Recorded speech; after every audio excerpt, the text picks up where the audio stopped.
Welcome to the Deep Dive. In today's session, we're tackling a foundational area, really underpinning the security and reliability of, well, everything digital these days. IT audit and assurance. Yeah, basically the process that helps organizations make sure their tech is doing what it's supposed to do. And a key player setting the bar here is ISACA with its IT audit framework, ITF. Right, ITAF. Think of it as the essential guide for the pros, checking up on IT systems. Exactly. And inside that framework, you find these professional practices, the rules of the road for doing a good IT audit. And that brings us right to what we're digging into today. We're focusing on one of the real building blocks in ITF, a specific general standard. These standards lay out the big principles, the ones that apply to absolutely every IT assurance job, no matter what it's about. So today's focus. We're putting General Standard 1006, which is all about proficiency under the microscope, and its detailed partner, General Guidelines 2006, which also covers proficiency. Okay, so think of us as your instructors for this deep dive. We're here to break down what ISACA means by a competent IT auditor. That's the goal. And really, while it's vital for auditors, it's also, a useful insight for anyone who just uses technology, which is everyone. Right. Understanding the level of skill needed to trust our systems, that's pretty universal. Okay, let's jump in. General Standard 1006, what's the main point? The core idea is pretty straightforward, actually. It says that the IT audit and assurance practitioners, collectively, must have the professional competence needed to do the work. Collectively. Okay, let's unpack that a bit. So it doesn't mean every auditor needs to be a superhero who knows everything. Exactly. That's the key. Think about, say, a complex audit. You might need someone strong on databases, another on network security, maybe someone on privacy regulations. Right. The standard says the team as a whole needs that mix of skills. If one person has a gap, the team overall should cover it. Okay, that makes practical sense. It's about getting all the bases covered for a solid audit. The standard also says each person needs adequate knowledge of the subject matter for their specific role. And adequate here means more than just, having heard of it. You need enough understanding of the specific systems or processes you're looking at. So if you're auditing, say, a complex cloud setup, then the auditors assigned need a real grasp of cloud principles, the security involved, how it all fits together. You can't really assess risks if you don't get the tech itself. Can't audit what you don't understand. Makes sense. And this isn't a one-and-done thing, right? Getting this knowledge? Definitely not. Technology moves way too fast. So the standard explicitly requires practitioners to maintain professional competence through appropriate, continuing professional education and training. Lifelong learning, basically. It has to be. New threats, new systems, new rules pop up all the time. Auditors have to keep pace. Okay, so Standard 1006 sets the stage.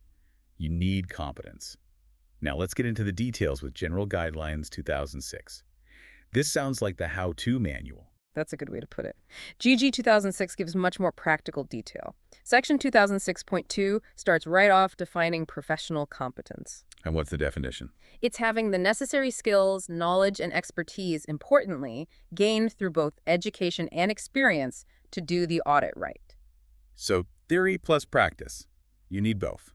You really do. And the guidelines put a lot of responsibility on IT audit management here. How so? Well, management needs to actually define what competence levels are needed for different roles on the team. Like, what skills does a senior auditor need versus a junior? Setting benchmarks. Exactly. And they need to review those benchmarks periodically, maybe document them in job descriptions or those skills matrices we sometimes use. Skills matrix, yeah, this visual chart showing who knows what. Seems useful for spotting gaps. They're very useful. And management's job isn't just defining skills. Guideline 2006.2.3 says they need to make sure they have competent people available before an audit even starts. Proactive planning, then. Don't start a complex job and then realize you're short on expertise. That would be bad. Undermines the whole thing. Then it gets even more granular. 2006.2.4 says each individual team member has to be competent for their assigned tasks. Match the person to the job. Right. And knowing people's core skills helps use resources efficiently. But it's not all on management, is it? No, the individual auditors have skin in the game, too. Absolutely. Guideline 2006.2.5 makes it clear.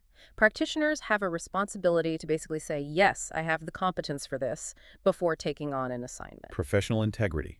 Don't bite off more than you can chew competently. Precisely. And as you'd expect, competence looks different depending on your role. A manager needs different skills than someone doing detailed testing, as 2006.2.6 points out. Okay, so the guidelines then start listing specific knowledge areas auditors need. First up, organizational policies, laws, regulations. Seems foundational. It really is. Audits often check compliance, so you need to know the rules, both internal company rules and external laws, to see if they're being followed. Then it gets technical. Yeah. Skills in information systems, technologies, related processes, the core IT stuff. Yeah, this is central. You need to understand how the IT systems work, the tech involved, hardware, software, networks, cloud, whatever it is, and the processes around them. How else can you find weaknesses? Makes sense? And it's not just knowing the tech being audited, but also knowing your own craft, right? Audit Yeah. standards and methods. Exactly. Guideline 2006.2.9 stresses this. You need to know the best practices for doing an audit, the methodologies, the standards like ITF itself. Consistency and quality depend on that. Hmm. Now, next is project management skills. Maybe not the first thing people think of for auditors. Maybe not, but it's incredibly important, especially on bigger audits. You need to manage scope, time, budget. Guideline 2006.2.1 over points this out. Keep the audit on track and delivering value. Okay. Then in communication skills. That seems obvious. Auditors talk to a lot of people. Crucial. You need to explain technical findings clearly, listen to the people you're auditing, build relationships. 2006.2.11 highlights this, conveying complex stuff simply. And to get those findings, you need to analyze information. So analytical and problem-solving skills. Absolutely. Guideline 2006.2.12. You're looking at evidence, spotting patterns, figuring out what it means, drawing logical conclusions. That's analysis at its core. And underpinning all of this is ethics. Non-negotiable. Guideline 2006.2.13 hammers this home. Adhering to professional ethics, like the ISACA code. Integrity, objectivity, they're paramount. Okay. And the last part of this section deals with using outside help, like outsourcing or specialists. Right. Guidelines 2006.2.14 and .15.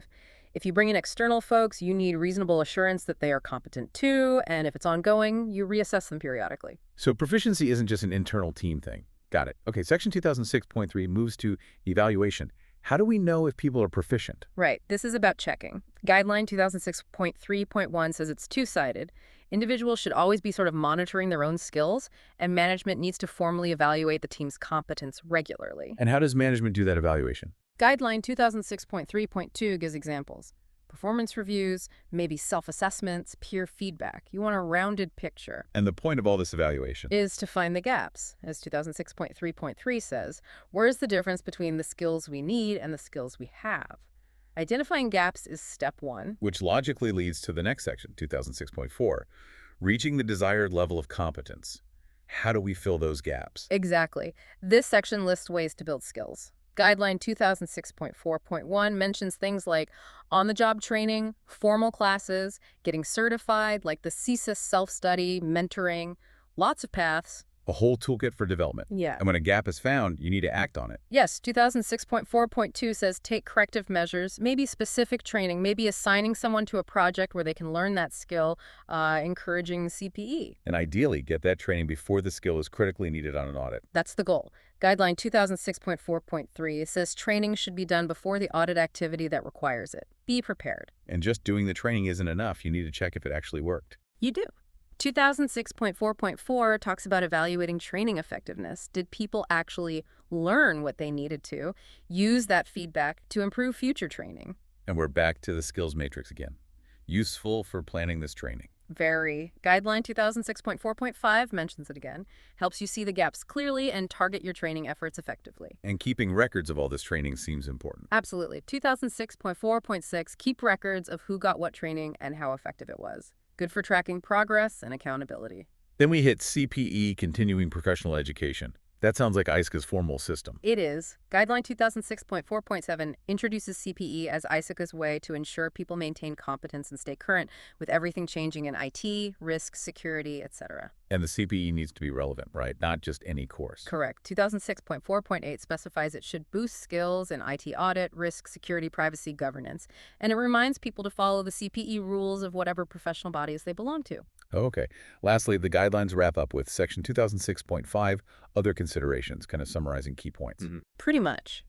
Guideline 2006.5.1 Just restates that core principle. Have the competence before you start the work. And if you don't have it internally, Then consider other options like subcontracting, outsourcing, or maybe even delaying the work if needed until you can get the right skills on board. it also mentions the value of things like certifications, like CISA. Yeah, having team members with recognized designations plus good education and experience adds credibility and capability. And reinforces the responsibility of audit leads. Yes, 2006.5.4, Yeah. if you're leading an audit, you need to be reasonably sure your whole team is competent for their tasks. It also loops back to needing enough subject matter knowledge for an effective and efficient audit. Right.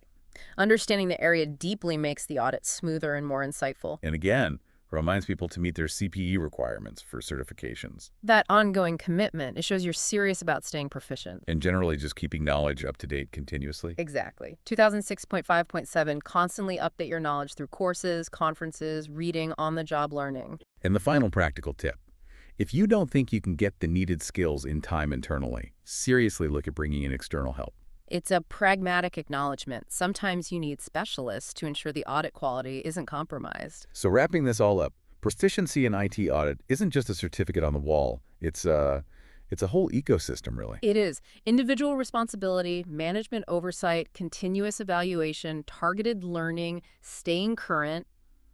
It's all interconnected. And these standards, the 2006 and 2006, they're the framework ensuring that the people doing these critical IT audits are genuinely competent. Yeah. Which is essential for trust. Absolutely essential, because that competence leads to reliable assurance, which is what organizations and, frankly, all of us rely on in this digital age. And maybe a final thought for you listening. Consider how this principle of proven, maintained proficiency applies elsewhere. Think about doctors, pilots. Right. Fields where you absolutely depend on their expertise and their commitment to staying current. What does it mean for trust when that commitment isn't there? It really highlights why these standards matter so much for the technology we all increasingly depend on. Definitely something to think about. If you want to explore more, the full ICAI framework is out there on the ISACA website. That brings us to the end of this deep dive. Join us next time.